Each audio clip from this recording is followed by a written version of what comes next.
Want to turn your old tired furniture into stunning statement pieces without any prior experience? In this video, I'll share simple beginner-friendly tips that will have you painting furniture like a pro in no time. Personally, I've spent thousands of hours refinishing various types of furniture, and you can go as high-end as having a spray gun and using a compressor, but all you're really going to need is these three key components: some paint, some sandpaper. I would recommend that you get some old dirty clothes that you don't mind getting permanently dirty.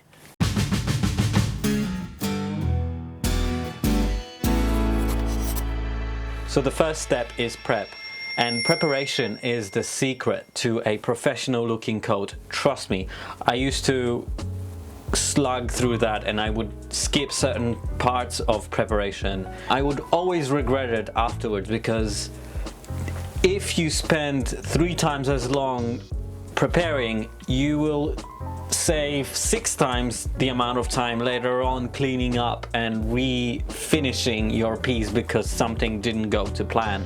So preparation and patience is key. You also see me placing the furniture on some wooden blocks to make it easier to work on the lower part of the furniture later. Obviously, I placed a drop cloth as well because I didn't want to get the ground permanently covered with paint, and especially when it comes to something like concrete or tarmac, you want to protect that because you won't ever get it out. Once your piece is in place, remove any handles or hardware.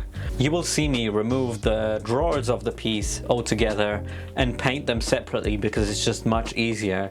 You will generally find that you get a more professional look when you remove hardware from the piece instead of using masking tape over any hardware. Tape is used as the very last resort. Next, grab some 120 grit sandpaper and score any surface that you plan on painting, as this also helps with paint adhesion. You can also use a power tool sander to speed things up like I'm using in this instance, but it's certainly not necessary if you don't own one. Because we will be applying paint and not a clear finish, you don't need to go all the way to bare wood. You just want to score the surface lightly and help with that adhesion. If there are any cracks or holes that you want to fill, now is a good time to use some wood filler, let it dry and sand again.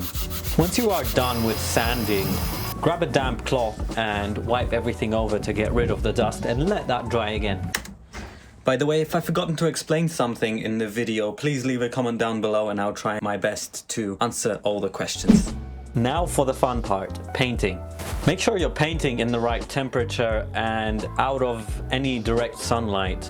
The temperature range should be on your paint can, but generally it's like between +5 degrees Celsius to no more than 30 degrees. I think maybe even 25 degrees Celsius. Also, you want to make your environment as dust-free as possible. There's a reason why car body painters use paint booths with fans that suck out everything that could linger in the air. For the first coat, it is a good idea to use a primer, and the reason for that is if there was any residue left over that you didn't clean up, if there was any like oil from hands touching, it creates a protective coat and it seals it up from your final top coat, your final color. After the primer goes on, I generally like to slightly sand the surface once again. It helps with getting rid of any imperfections, as well as if your piece is made out of wood, sometimes wood likes to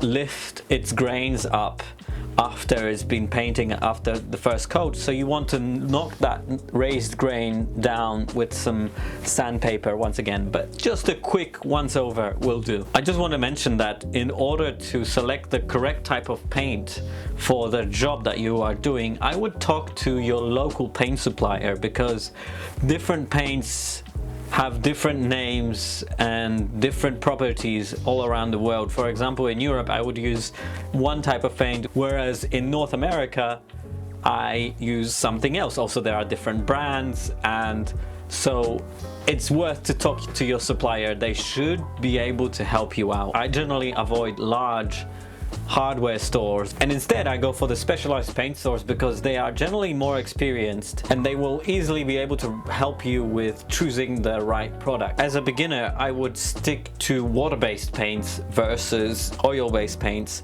because the water-based paints are not only are they easier to clean off of yourself, but they are also easier to apply in my own experience. The oil-based paints tend to be a little more drippy, a little tougher to spread out evenly over a surface.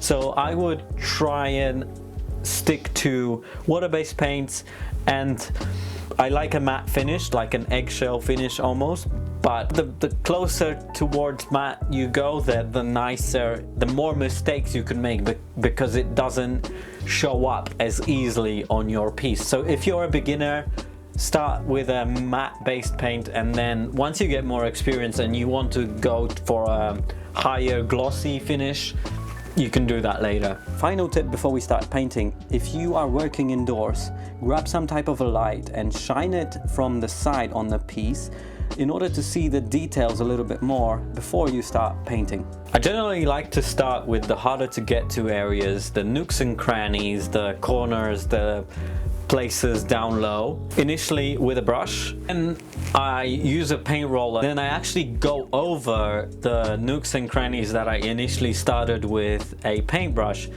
in order to get a uniform looking coat everywhere. If you touch everything with a paint roller, it creates that little orange peel look on your piece without leaving any brush strokes. And if you have a lot of large flat surface areas, go for a bigger paint roller. You see me use just a small paint roller here, but if you're a little inexperienced, you might leave some streaks with a small paint roller on a large flat surface area. So I would switch to a bigger paint roller. I would have a brush, a small paint roller like this, and a bigger larger paint roller that covers a bigger surface area, and you'll actually paint much quicker as a result. I find that if I'm painting something from a darker color to a white, I generally need 3 coats.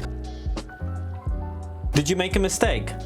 Don't worry, it happens to everyone. If the paint is still wet, try to fix it then and there. I sometimes try to pick off a booger like this and then roll my roller over the top to kind of blend it in.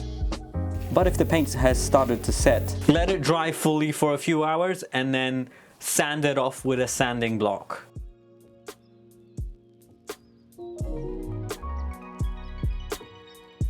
And here it is, our finished piece. So let's quickly recap. Sand, clean, prime, paint. That's all it takes. If you enjoyed this video, perhaps you want to check out another one of my videos. Thank you for watching. Goodbye. Damn, I guess you have to clean up as well. Sorry.